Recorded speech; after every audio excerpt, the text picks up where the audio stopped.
Ahmed says, what is the difference between interest rate and profit rate provided by banks to open savings accounts? One Islamic bank says, if deposit 5,000 dirhams, then profit rate is 0.35% from 0.2%. Same case in conventional riba-based banks, where they say return is given but based on how much is deposited.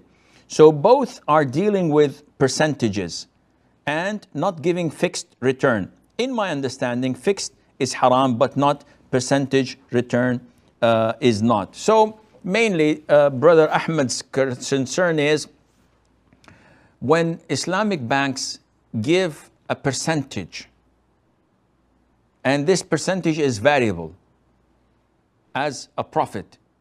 Isn't this like conventional banks, riba-based, when they give the same variable percentages? The answer is no. Because conventional banks deal mainly in riba.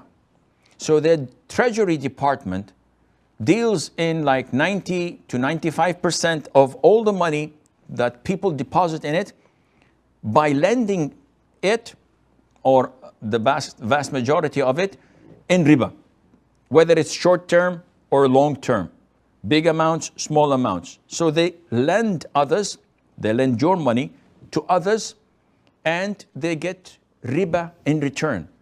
And then they give me, the one who's depositing his money, the one who has a bank account, savings or fixed time deposit or whatever, they give me a percentage that is variable, but it's riba based.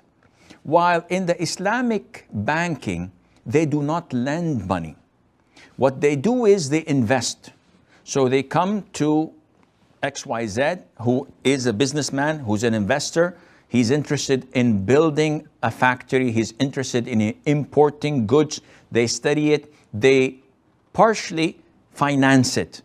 So they pay and they go into a partnership with that investor, and they make money, and they give from that profit, halal profit, to the one who deposited or who has a saving account, a percentage, small or large.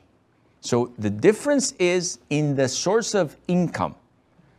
Conventional banks deal in riba, deal in money versus money. Islamic banks, if they are truly Islamic and their Sharia board fear Allah Azza wa Jal, and they're not just simply people who sign and get the bonuses at the end of the year, if they fear Allah Azza wa Jal, real scholars who audit and say that this is halal and this is haram, their transactions are halal because they deal through the Sharia windows and opportunities so that nothing haram is there. They're investing. They are entering into partnership, not giving money and sitting to return, to expect the return plus the interest. No, they are in a transaction that may win and may lose. And this is trade. This is okay. While the conventional bank, they always win. They lend you money, you fail to pay, they take your house, they take your dog, they take your car. Everything. Leave you on the street, on the pavement with nothing. Islamic banks is different. We are both on the same boat and we're partners. We win, we share the profit, we lose our capital and you lose your effort, etc. So I hope this answers your question.